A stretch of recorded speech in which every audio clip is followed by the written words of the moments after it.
people buy all these pelote shoes and these crazy driving shoes to get better pedal feel and that sort of thing. Well, you know what gives you the best pedal feel is a naked foot.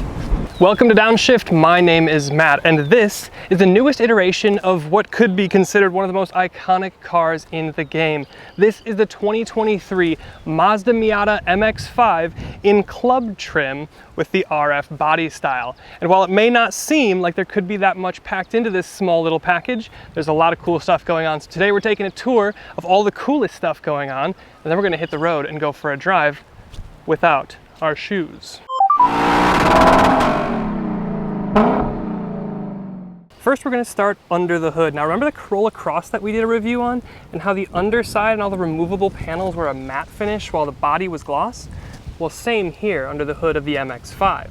And then for the club trim, you can see that we also have strut tower bracing going around the engine to add some increased rigidity.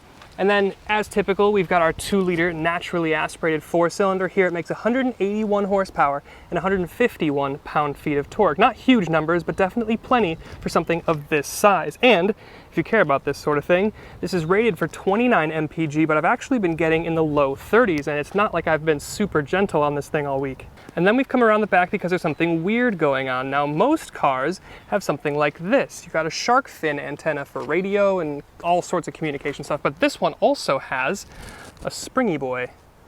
What's the purpose for two? And then there's the fact that there's no glove box right here in your passenger footwell. And this isn't abnormal. This is pretty common for the Miata. You do have an incredibly shallow little cubby here that you can put nickels and dimes in, or you've got this cavernous cargo area right here in between the seats. And I guess a little space right here, but it is not a wireless charging pad.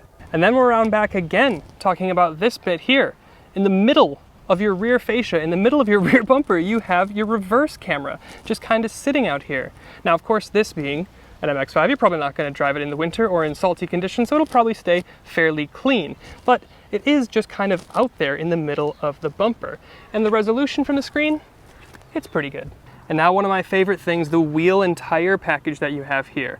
The club trim is the only trim to get these 17-inch BBS gloss black forged wheels. Peeking out from under there, you can see you have a red Brembo brake caliper. The wheel and tire package here is very good. And mentioning tires, wrapping around here, the rubber is the Bridgestone Potenza S007. And that is the same tire that you get on a Nissan Z with 400 horsepower. And then we're in the back again, but we're talking about the trunk. Now, all the way down here, next to your license plate, you've got this button. You push it, it releases the trunk, but you have to have the key on you. If you don't have the key on you, you're gonna have to go all the way up to the front, open the door, and then press that button there. But since we have the key on us, we're able to open the trunk. And you can see it's pretty deep. It is kind of the size of something like, I don't know, a shopping cart. So you could absolutely go grocery shopping. I did go to Costco earlier today with this thing, and it was totally fine. It's pretty deep. And then also, remember the hood? Well, the underside of the trunk is also a matte finish as opposed to the gloss. And not only that, but you see this. You have a little Mazda logo etched in there, and Mazda etched in on that clamp and this one as well. If you don't watch the Downshift feature tour, you'll never know that it's there, but it is. And then, this is one of my favorite things. Got a little light in here that you can even turn off if you wanted to. And then, I don't know how anyone would get stuck in here, but they do technically and legally have to have this in case somebody got stuck in here. They could release themselves and free themselves if they were captured. And of course, the club trim is the most performance-oriented, so you get these special Recaro bucket seats. Great bolstering in the thighs. They don't pinch your legs together too much.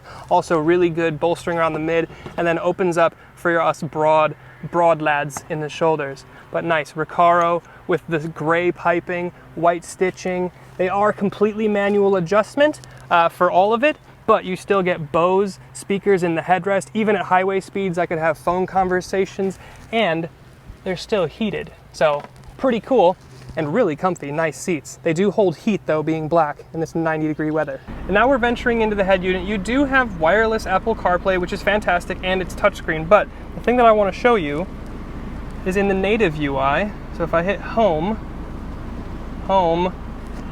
doesn't want to go home now. Gotta navigate back to the Mazda UI. This is taking forever. Oh my God. So in the native UI, you can go to music. And then you have these useless things that I've never seen anyone use before. Stitcher, no one's used that for 10 years. And then Aha, which apparently is another like Pandora type thing. Who's using this? Mazda, what does it cost to integrate this into the tech stack? I don't know that it's worth it.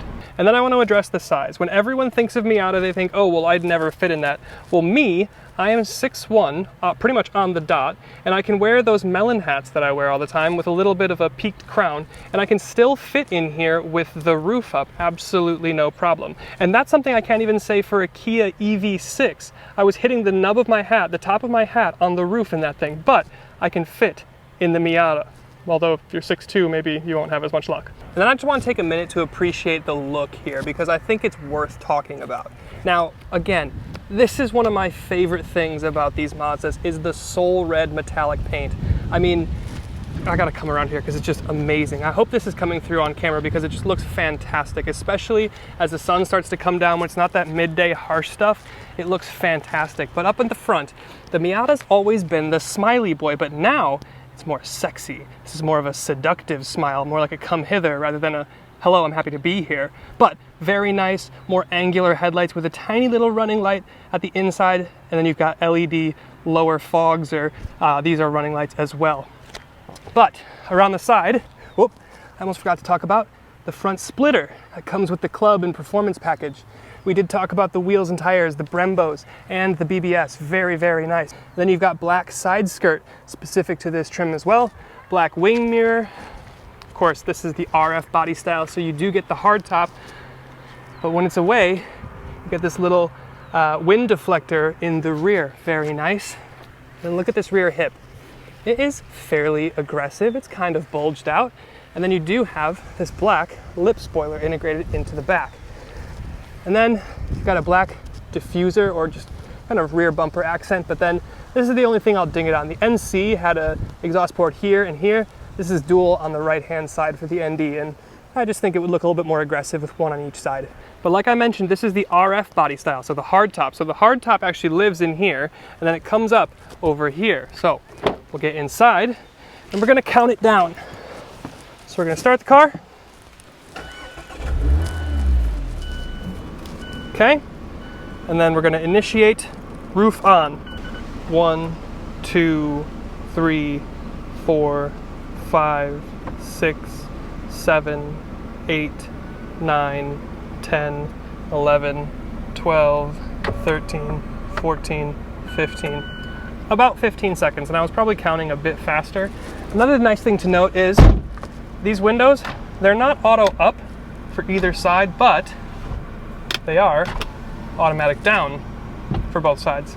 And then with my water bottle here, we're going to talk about cup holders. Now, you've got these removable things. You can put each one over here, although this is kind of hard to reach if you're actually sitting there. So if you're a passenger, you do have the option to put it right here in your footwell, which is a little bit nicer, but you also do have this hump right here. So your legs kind of have to be to the outboard side of the car, which I guess makes room for the cup holder, but then still, obviously this isn't gonna fit, and I'm not gonna force my little cup holder extender into this here, and then it probably would hit the dash anyway. So I guess interesting, you do have 2 cup holder things that come with the car, but you do have 3 places to put them. So maybe you buy another one at the dealership, not really sure. And then I want to talk about the doors themselves. Now the upper portion of the door is the same color, like exactly as the outside of the car, which is just the coolest thing. You bought the Soul Red paint, it's fantastic. You want to be able to see it while you drive, so you can hear. And the most amazing thing here is, again, it's been 90+ degrees all week.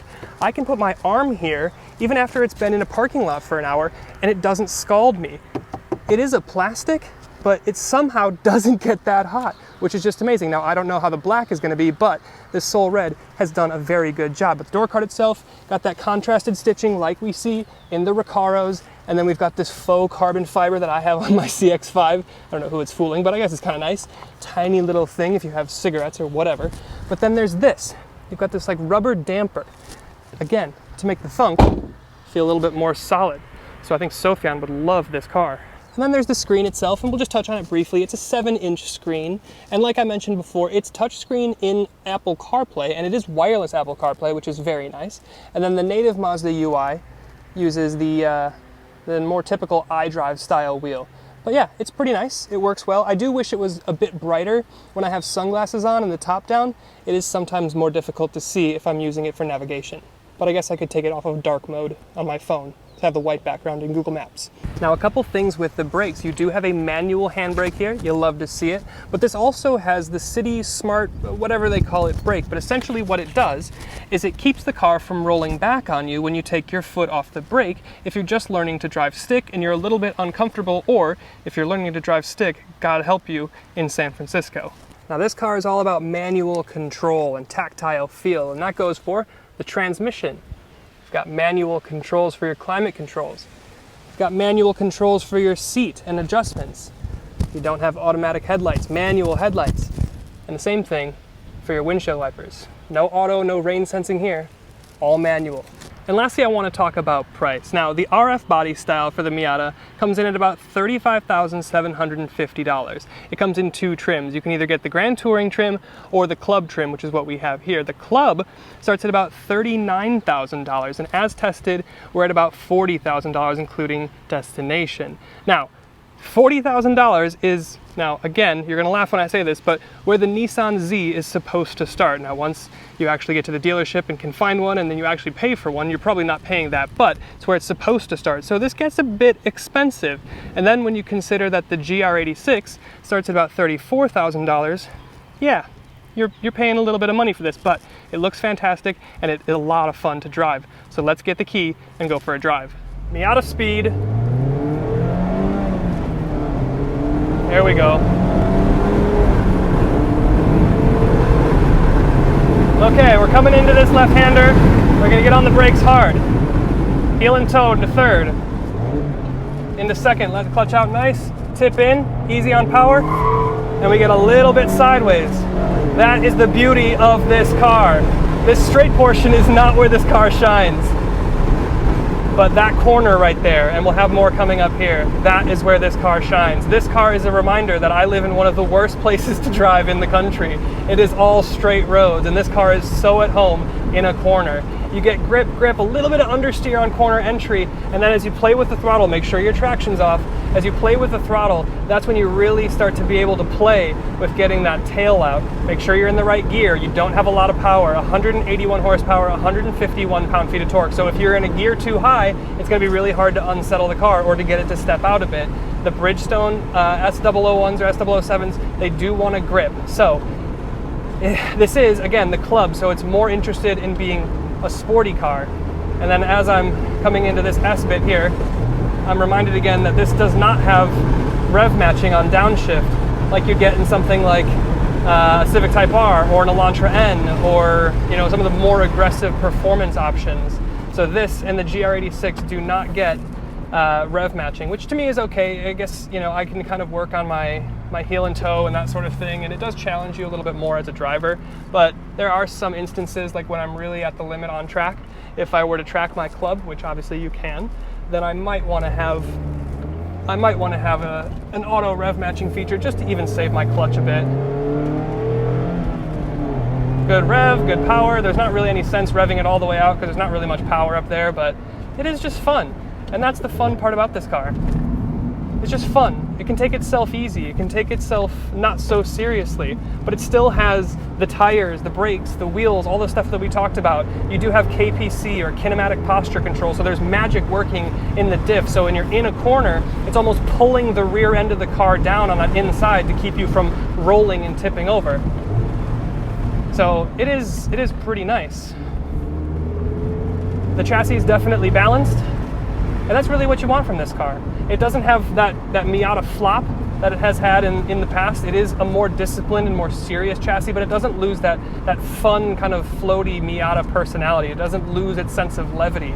And I think that's what I really like about the car. It is just fun at the end of the day.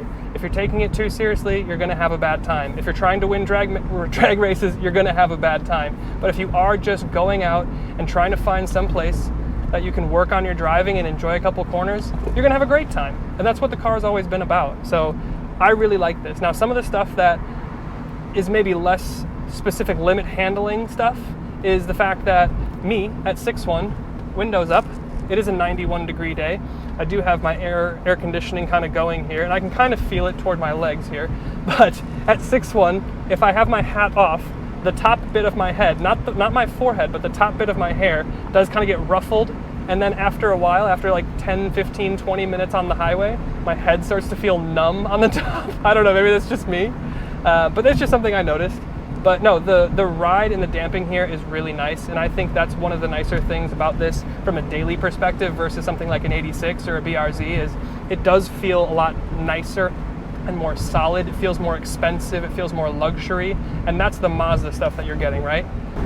Now, Matt, you mentioned earlier in the video that you're not wearing shoes, and that's correct, I'm not. Why are you not wearing shoes? Do you not wear shoes when you drive manuals? Well, when they're flip-flops, I don't. And I think it's because, for me, it feels like a safety thing, where since there's something hanging off the back of my heel, if I'm taking my foot off the clutch and then my shoe gets stuck on the carpet, then I won't let the clutch all the way out. And then all of a sudden, I'm grinding gears and it doesn't feel good for the car and I have less control. So yes, that's why we go that's why we go commando, rather. Now, I will say, it also is nice to have some feel from the pedals and what you're doing. People buy all these pelote shoes and these crazy driving shoes to get better pedal feel and that sort of thing. Well, you know what gives you the best pedal feel is a naked foot. So yeah, that's why I do it. Anyway, that's probably a good time to end the video.